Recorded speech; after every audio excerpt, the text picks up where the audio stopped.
It's a wood can crusher. So the crushed cans go in the back at the bottom. You put the cans here on top, and basically with the action of this lever, you can just crush them and they will just drop in the can. I know it's not the most productive thing in the world, but one day I was bored and I wanted to make it out of wood, so the cans go on top. You can fit about 6 cans, 7 cans safely. And how it works is that there is an action lever. So you push this one, it crushes the can drops, the next one loads automatically.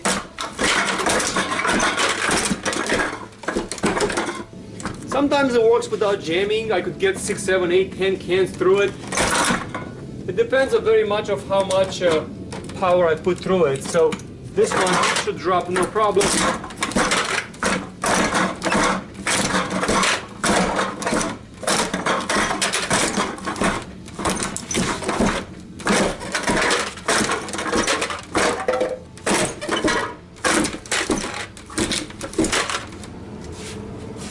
I've noticed that if the cans have this one like this, makes a difference, so they don't load properly.